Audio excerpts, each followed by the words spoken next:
Kalau perlu kasih saya untuk operasi intelijen Pak, saya bikin Amerika sama Cina malah perang Pak. Kasih gua satu pesawat kapal induk, kapal perang, saya tembak satu nuklir ke Cina, nanti Cina bilang tuh Amerika tuh ya udah biar tembak-tembakan, udah kita yang masuk duluan. Kalau perlu gua jadi bajingannya Pak.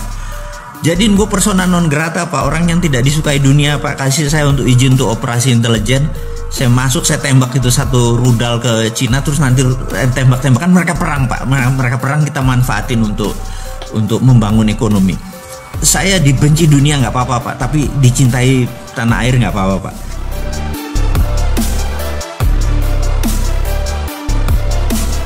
Saat ini ada 70 negara terikat dengan obor, One Belt One Road, semua di belt diikat dengan satu, roadnya ke Beijing semua.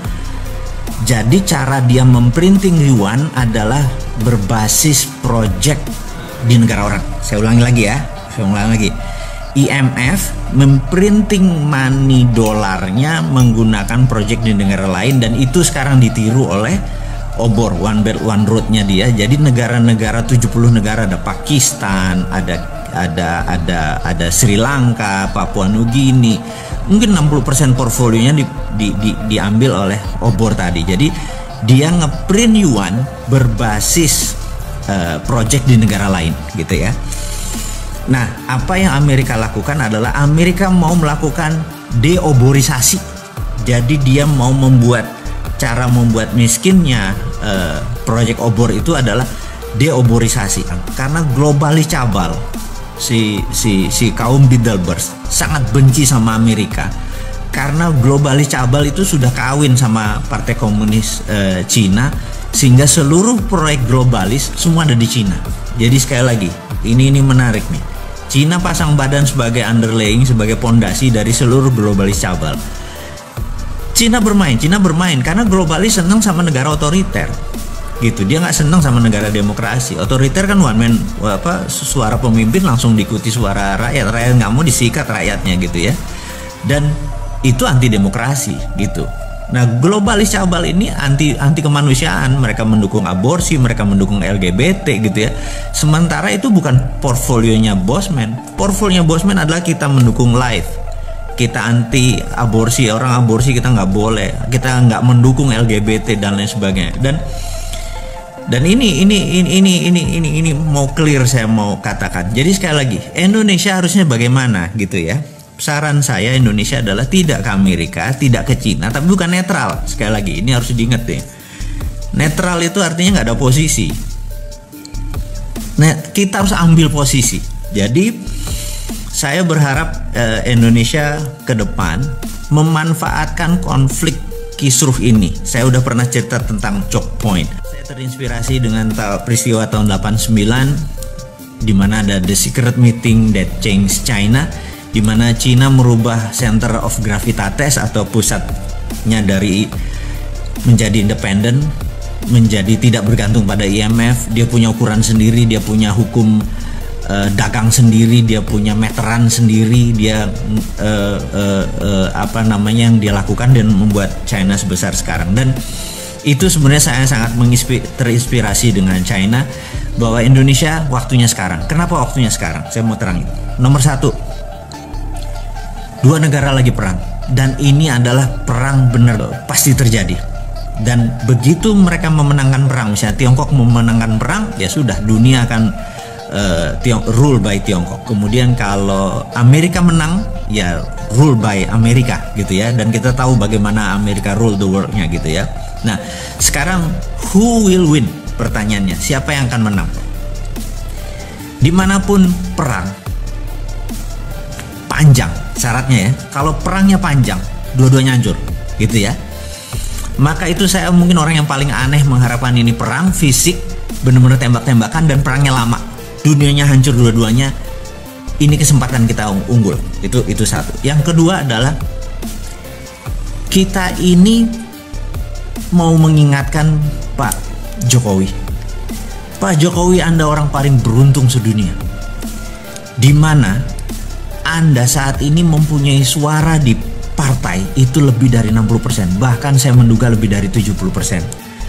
Kalau Anda udah dapat 70%, 2/3 suara lebih, Anda absolut. Dan ini bagus. Kenapa bagus? Karena kalau politiknya gonjang-ganjing Anda nggak kontrol, Anda tidak bisa melakukan apa yang akan kita sarankan, ya. Jadi saya ada dua. Nomor satu, kenapa saya sebut time is now gitu ya. Pak Jokowi nggak bisa. Saya sengaja sekarang bicaranya kepada pemimpin tertinggi yang secara sah Anda berkuasa.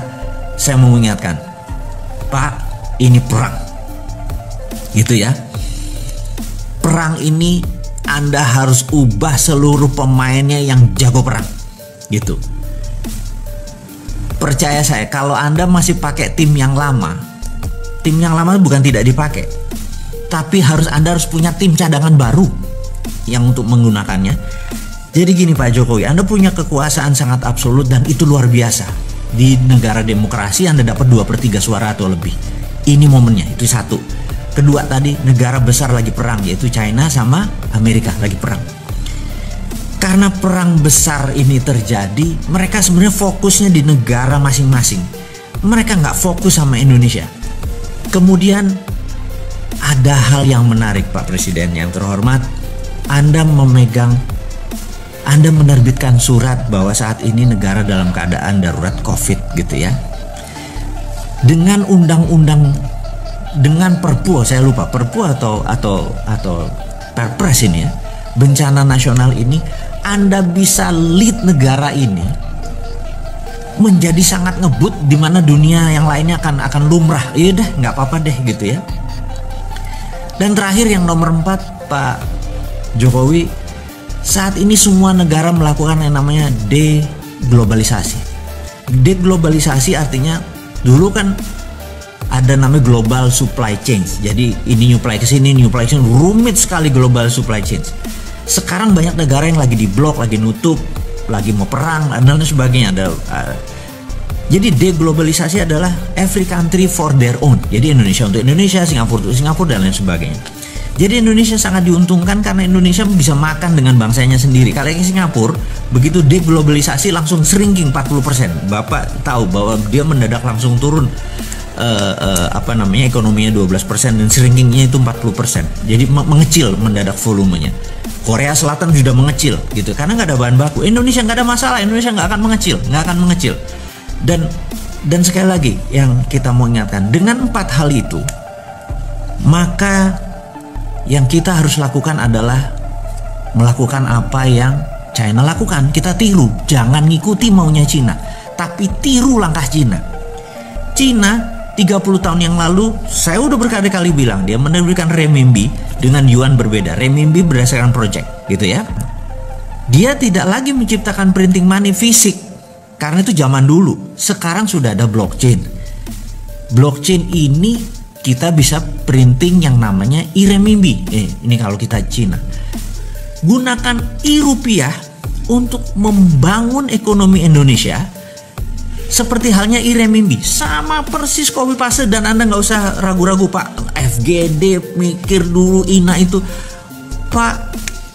Saat ini kalau mau menggunakan cara pemikiran bos-bos kita, pejabat-pejabat kita yang masih dengan cara Keynesian, masih dengan cara ini nanti inflasi segala macam, di digital blockchain nggak bisa korupsi. Orang datanya kita tahu kan, trusted open ledger gitu ya.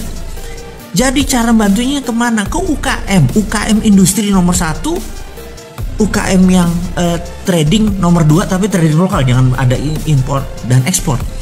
Jadi UKM kalau mereka misalnya perlu duit 1 miliar gitu ya, mereka punya jaminan, katakanlah project aset mereka bisa kita valuasi kok, aset mereka 500 juta gitu ya, kasih 300% Pak, bukan kayak kredit bank sekarang punya 1 miliar keluarnya cuma 70%.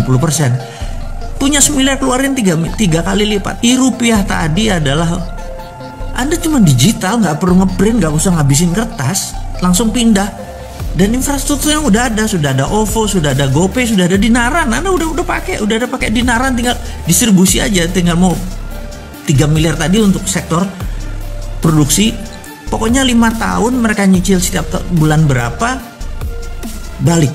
Saya yakin Pak, kalau Bapak lakukan itu, ekonomi Indonesia, terutama industri Indonesia akan the best in the world. Pada saat mereka perang ini Pak, kita nyolong di tikungan. Jadi 2024 kita bisa number one country, bukan number 4 atau PricewaterhouseCoopers pernah bilang kita akan big 5. Enggak Pak.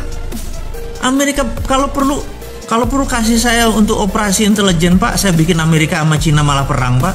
Kasih gua satu pesawat kapal induk, kapal perang, saya tembak satu nuklir ke Cina, nanti Cina bilang tuh Amerika tuh ya udah biar tembak-tembakan, udah kita yang masuk duluan. Kalau perlu gua jadi bajingannya Pak.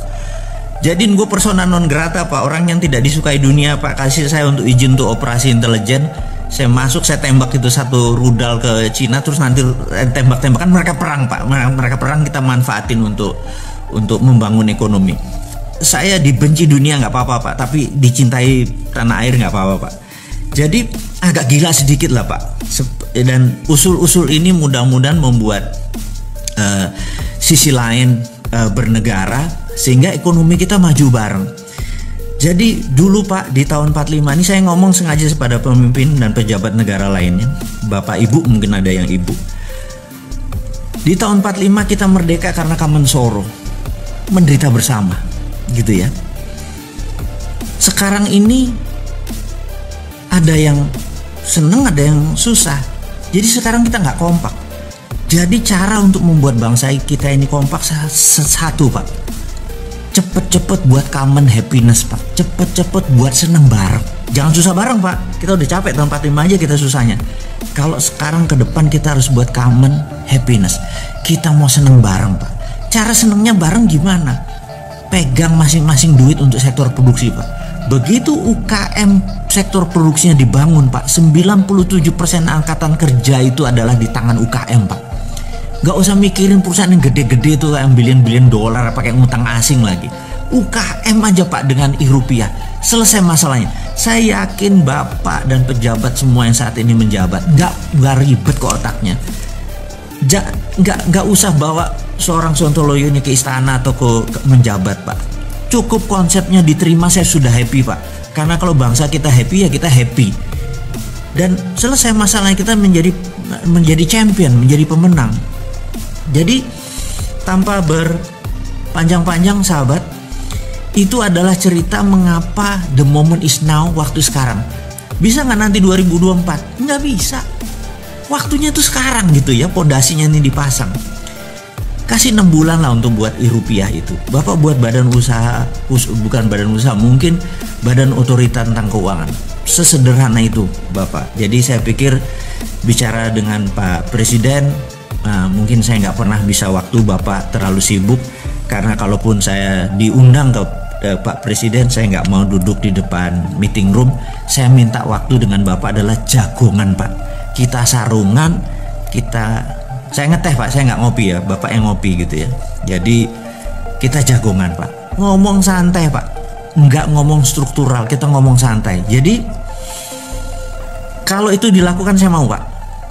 Ketemu panjenengan, kita ngobrol ngarol ngidul, terus sharing. Dan saya sederhana Pak orangnya Pak. Saya nggak minta jabatan, saya minta Bapak yang melaksanakan karena Bapak megang mandat untuk menerbitkan e-rupiah. E-rupiah itu solusi. Semua infrastrukturnya ada Pak. Dan saya tahu tim Bapak kuat gitu ya. Oke, kita udah cerita untuk Pak Presiden, sekarang kita untuk sahabat semua yang ada di rumah, bahwa sahabat semua, kita tahu bahwa Singapura sedang resesi dan Korea Selatan sedang resesi. Apakah kita resesi?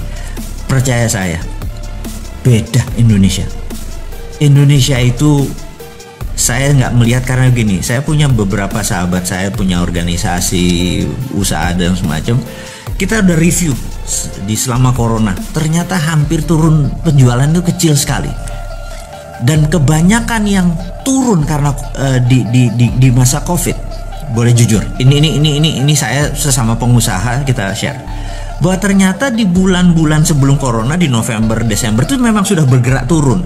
Jadi saya ngobrol sama teman-teman, saya bilang, lo banci kalau lo mengatakan gara-gara corona bisnis lo turun. Jujur deh, bahwa sebelum corona lo udah turun kan? Iya. Nah, itu sahabat semua, bahwa sebenarnya sebelum corona ada yang sudah mulai bergerak turun. Itulah yang kebanyakan yang kena.